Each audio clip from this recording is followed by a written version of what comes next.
अगर आपने कभी एक standard denoising diffusion probabilistic model DDPM को directly high resolution pixel space पर ट्रेन करने की कोशिश की है, जैसे मान लीजिए 512 बाई 512 या 1024 बाई 1024 RGB इमेजेस पर, तो आप इस दर्द को अच्छी तरह जानते होंगे। पिक्सेल स्पेस डिफ्यूजन मॉडल्स हर एक हाई फ्रीक्वेंसी पिक्सेल जिटर को मॉडल करने की कोशिश में बहुत ज़्यादा कंप्यूट खर्च कर देते हैं, जैसे कि हल्का सेंसर नॉइज या छोटे माइक्रोस्कोपिक टेक्सचर्स। चैप्टर 9 में हमने सेल्फ अटेंशन मैकेनिज्म को एग्जामिन किया था और देखा था कि कैसे इसकी कंप्यूटेशनल और memory complexity sequence length n के साथ क्वाड्रेटिकली यानी big O of n squared scale होती है। जब n स्पेशल पिक्सल्स h/w को रिप्रेजेंट करता है तो इमेज रेजोल्यूशन को स्केल अप करने से आपकी भी रैम रिक्वायरमेंट्स बिल्कुल एक्सप्लोड हो जाती हैं। हाई रेजोल्यूशन पिक्सेल ग्रिड्स पर 1000 सैंपलिंग स्टेप्स के साथ एक फुल रिवर्स डिफ्यूजन प्रोसेस को रन करना सिर्फ स्लो ही नहीं है, बल्कि ये एक कंप्यूटेशनल ब्रिक वॉल की तरह है। ये हमें लेटेंट डिफ्यूजन मॉडल्स LDMs पर लाता है, जिन्हें 2022 में रोमबाक और उनके कलीग्स ने पॉपुलराइज किया था और जो स्टेबल डिफ्यूजन जैसे ओपन वेट जनरेटिव फाउंडेशंस को पावर दे रहे हैं। LDMs के पीछे का कोर रियलाइजेशन बेहद एलिगेंट है कि हमें परसेप्चुअल कंप्रेशन को सिमेटिक जनरेशन से अलग करना होगा। एक सिंगल मैसिव यूनिट को लो लेवल पिक्सेल रिकंस्ट्रक्शन और हाई लेवल सिमेटिक सिंथेसिस दोनों को एक साथ हैंडल करने के लिए फोर्स करने के बजाय हम इस काम को दो अलग स्टेजेस में स्प्लिट कर देते हैं। एक परसेप्चुअल कंप्रेशन स्टेज जो पिक्सेल स्पेस को एक कॉम्पैक्ट स्पेशल लेटेंट स्पेस में कंप्रेस करने के लिए एक ऑटो एनकोडर का यूज करता है, और एक सिमेटिक जनरेशन स्टेज जहां हमारा डिफ्यूजन मॉडल यानी यूनिट एक्सक्लूसिवली इसी लोअर डायमेंशनल लेटेंट मैनिफोल्ड के अंदर ऑपरेट करता है। आइए मैं आपको एक आर्किटेक्चरल डीप डाइव पर ले चलता हूं कि यह स्पेस फोल्डिंग ट्रांसफॉर्मेशन हुड के अंदर कैसे काम करता है। Section break, the two stage architecture paradigm. ये समझने के लिए कि लेटेंट डिफ्यूजन इतनी अच्छी तरह क्यों काम करता है, हमें उन दो कॉन्सेप्ट्स को आपस में कनेक्ट करना होगा जिन्हें हमने इस बुक में पहले एक्सप्लोर किया था। चैप्टर 5 से वेरिएशनल ऑटो एनकोडर्स VAEs और चैप्टर 6 से कन्वोल्यूशनल फीचर एक्सट्रैक्शन। ये प्रोसेस डेमोन्स्ट्रेट करता है कि कैसे एक लेटेंट डिफ्यूजन मॉडल एक एनकोडर का यूज करके हाई रेजोल्यूशन इमेजेस को पिक्सेल स्पेस से एक लोअर डायमेंशनल लेटेंट स्पेस में कंप्रेस करके ऑपरेट करता है। इस लेटेंट स्पेस के अंदर एक न्यूरल नेटवर्क डेटा को डिनोइज करने के लिए फॉरवर्ड और रिवर्स डिफ्यूजन प्रोसेसेस परफॉर्म करता है। फाइनली एक डिकोडर डिनोइज्ड लेटेंट रिप्रेजेंटेशन को वापस पिक्सेल स्पेस में एक हाई रेजोल्यूशन इमेज में रिकंस्ट्रक्ट करता है। स्टेज 1 परसेप्चुअल कंप्रेशन यानी द ऑटो एनकोडर इमेजेस में बहुत ज्यादा मात्रा में redundant high frequency special detail होती है। अगर आप एक बिल्ली की पिक्चर में कुछ न दिखने वाले सब पिक्सल्स को बदल भी दें तो भी वो इमेज फंडामेंटली एक बिल्ली ही रहेगी। उसका सिमेंटिक मीनिंग नहीं बदलता है, भले ही रॉ RGB बाइट वैल्यूज बदल जाएं। स्टेज 1 में हम एक ऑटो एनकोडर ट्रेन करते हैं जिसमें एक एनकोडर E और एक डिकोडर D होता है। h/w बाई 3 डायमेंशन के रियल स्पेस में दी गई एक इमेज x को एनकोडर पिक्सल स्पेस से h/w बाई c डायमेंशन के रियल स्पेस में एक continuous spatial latent code z equal to E of x में मैप करता है। सबसे जरूरी बात यह है कि क्योंकि हम इमेज जनरेशन के लिए स्पेशल कॉन्टेक्स्ट को बचाकर रखना चाहते हैं, इस स्पेशल लेआउट को एक 1D वेक्टर में कोलैप्स नहीं करता है जैसा कि एक ट्रेडिशनल क्लासिफिकेशन नेटवर्क कर सकता है। इसके बजाय ये एक 2D स्पेशल ग्रिड को बनाए रखता है जो चैनल डेप्थ C को बढ़ाते हुए स्पेशल डायमेंशंस को डाउन सैंपल करता है। लेटेंट स्पेस को मनमाने स्केलिंग या बहुत ज्यादा वेरिएंस से बचाने के लिए जो डेटा डिस्ट्रीब्यूशन को सीखने की कोशिश कर रहे एक डिफ्यूजन मॉडल के लिए काम बहुत मुश्किल बना देगा, हम जेड पर एक स्पेशल रेगुलराइजेशन पेनल्टी लगाते हैं। आमतौर पर स्पेशल रेगुलराइजेशन के दो मेन टाइप्स यूज जाते हैं, के एल रेगुलराइजेशन के LVEE। चैप्टर 5 के वेरिएशनल ऑटो एनकोडर मैथ की तरह ही हम सीखे गए लेटेंट स्पेस पर एक standard Gaussian distribution normal 0i की तरफ एक हल्का कुल बैकलीबलर डाइवर्जेंस पेनल्टी लगाते हैं, VQ रेगुलराइजेशन VQ गेन। जैसा कि वेक्टर क्वांटाइज्ड आर्किटेक्चर में देखा गया है, डिकोडिंग से पहले एक क्वांटाइजेशन लेयर कंटिन्यूअस लेटेंट्स को एक डिस्क्रीट कोडबुक पर प्रोजेक्ट करती है। मॉडर्न स्टेबल डिफ्यूजन मॉडल्स आमतौर पर कंटिन्यूअस के एल रेगुलराइज्ड या थोड़े कंस्ट्रेंट लेटेंट स्पेस की तरफ झुके होते हैं। इसके अलावा ऑटो एनकोडर सिर्फ सिंपल एल या L2 पिक्सेल लॉस के साथ ही ट्रेन नहीं होता है। इसे परसेप्चुअल लॉस LPIPS, जिसमें चैप्ट्रिक्स के मुताबिक इंटरमीडिएट CNN लेयर्स से डीप फीचर मैचेस का यूज होता है, और एक patch based adversarial loss patch GAN के कॉम्बिनेशन का यूज करके ट्रेन किया जाता है। इससे यह एश्योर होता है कि जब डिकोडर D of Z लेटेंट्स को वापस हाई रेजोल्यूशन पिक्सल्स पर प्रोजेक्ट करता है, तो ये ब्लरी पिक्सेल एवरेजेस के बजाय क्रिस्प और रियलिस्टिक टेक्सचर्स सिंथेसाइज करता है। एक बार जब ये ऑटो एनकोडर ट्रेन हो जाता है, तो हम इसके पैरामीटर्स को पूरी तरह से फ्रीज कर देते हैं। ये एक स्टैटिक लेंस बन जाता है जिसके जरिए हमारा डिफ्यूजन मॉडल दुनिया को देखता है। Stage 2 semantic generation the latent diffusion unit spatial manifold के सेफली कंप्रेस होने के बाद actual diffusion process latent space R of dimensions H/W/C के अंदर होता है। रॉ पिक्सल्स में ऐड किए गए नॉइज यानी R ऑफ डायमेंशंस H/W/3 में एप्सिलॉन को प्रेडिक्ट करने के लिए यूनेट को ट्रेन करने के बजाय हमारा diffusion backbone epsilon theta of ZT सिर्फ लेटेंट रिप्रेजेंटेशंस ZT में ऐड किए गए नॉइज को प्रेडिक्ट करने के लिए ट्रेन किया जाता है। क्योंकि Z ओरिजिनल इमेज की स्पेशियल टोपोलॉजी को बनाए रखता है, इसलिए कन्वोल्यूशनल लेयर्स और 2D क्रॉस अटेंशन मॉड्यूल्स के सभी स्पेशियल इंडक्टिव बायसेस आसानी से कैरी ओवर हो जाते हैं। Section break. Mathematical reduction counting the saved compute. चलिए उस मैथमेटिकल ऑप्टिमाइजेशन को समझते हैं जो लेटेंट डिफ्यूजन मॉडल्स को इतना एफिशिएंट बनाता है। मान लीजिए एक down sampling factor f = 2 to the power of m है, जहां MVAE एनकोडर में डाउन सैंपलिंग स्टेजेस का नंबर है। स्टेबल डिफ्यूजन 1.5 और 2.1 जैसे मॉडर्न LDM इम्प्लीमेंटेशंस में standard down sampling factor f = 8 होता है। चलिए देखते हैं कि 512 बाई 512 पिक्सल्स के नेटिव रेजोल्यूशन वाले इमेज टेंसर के साथ क्या होता है। Pixel space tensor X 512 by 512 by 3 dimension वाले रियल नंबर्स का एक एलिमेंट है। पिक्सेल स्पेस में total elements = 512 times 3 = 786,432 float values. अब चलिए इस टेंसर को एक f = 8 एनकोडर E से पास करते हैं, जो इसे एक C = 4 लेटेंट चैनल स्पेस में प्रोजेक्ट करता है। H = 512 divided by 8 = 64, W = 512 divided by 8 = 64, C = 4। Latent space tensor Z 64 by 64 by 4 dimension वाले रियल नंबर्स का एक एलिमेंट है। लेटेंट स्पेस में total elements = 64 times 4 = 16,384 float values. Raw volume को compare करें तो हमने रॉ स्पेशियल डायमेंशनलिटी को इतने के फैक्टर से कम कर दिया है। Dimensionality reduction = 786,432 divided by 16,384 = 48 times.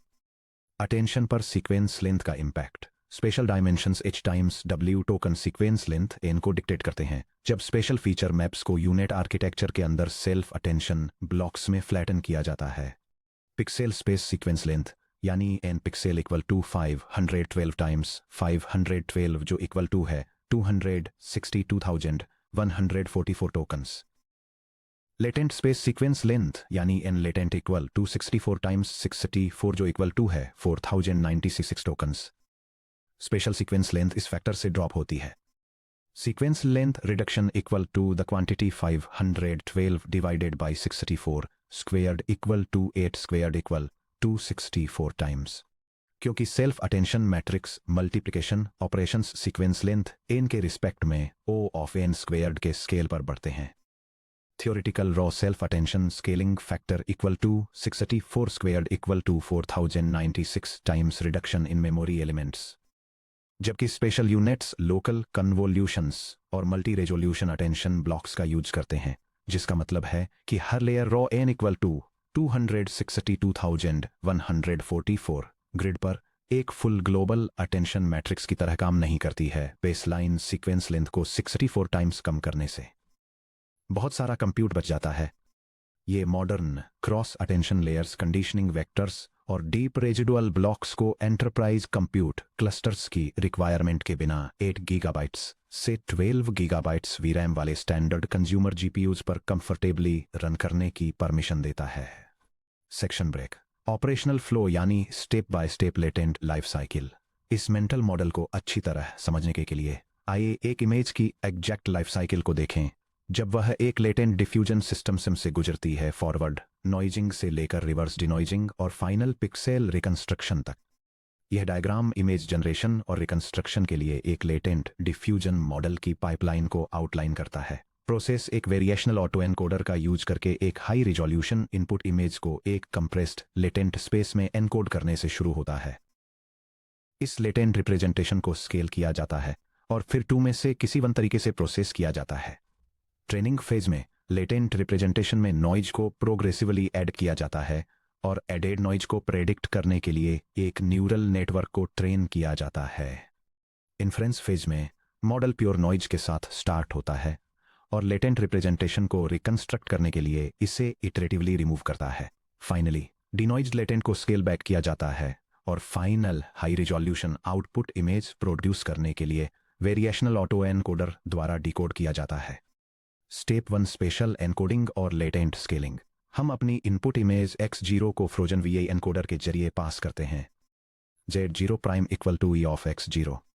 क्योंकि variational autoencoders unit variance के साथ लेटेंट्स प्रोड्यूस करने की गारंटी नहीं देते हैं, इसलिए सीधे रॉ लेटेंट्स Z0 प्राइम पर डिफ्यूजन मॉडल को ट्रेन करने से इंस्टेबिलिटी आ सकती है। प्रैक्टिस में हम एक स्केलिंग फैक्टर S का यूज करके लेटेंट रिप्रेजेंटेशंस को स्केल करते हैं।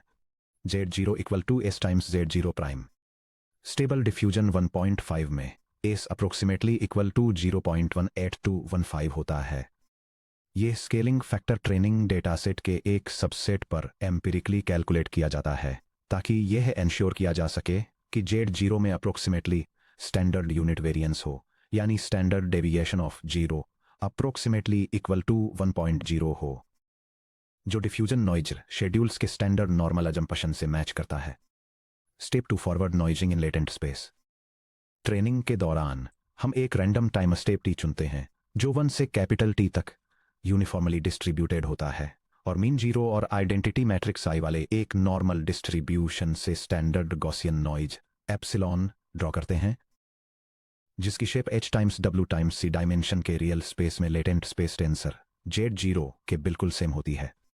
DDPAM से closed form forward sampling equation का यूज करते हुए जरी sub T equal to the square root of alpha bar sub T times G sub 0 plus the square root of 1 minus alpha bar sub T times epsilon. ध्यान दीजिए कि कैसे इस transformation के दौरान स्पेशल रेजोल्यूशन कांस्टेंट रहता है। हम लेटेंट फीचर्स को करप्ट कर रहे हैं, रॉ पिक्सल्स को नहीं। Step 3 reverse denoising in latent space. हमारा UNet epsilon theta noisy latent tensor Z current time step T और ऑप्शनल कंडीशनिंग इनपुट्स C को रिसीव करता है, जैसे कि क्लिप या T5 जैसे टेक्स्ट एनकोडर से टेक्स्ट प्रॉम्प्ट एम्बेडिंग्स। यूनिट एक नॉइज प्रेडिक्शन टेंसर आउटपुट करता है epsilon hat equal to epsilon theta of T और C, जिसकी shape H times W times C होती है। Standard mean squared error loss function को इस तरह फॉर्मुलेट किया जाता है L sub L DM equal to the expectation over J sub 0 epsilon distributed as a normal distribution with mean 0 and identity covariance matrix I and T of the squared L2 norm of epsilon minus epsilon sub theta of J sub T TC।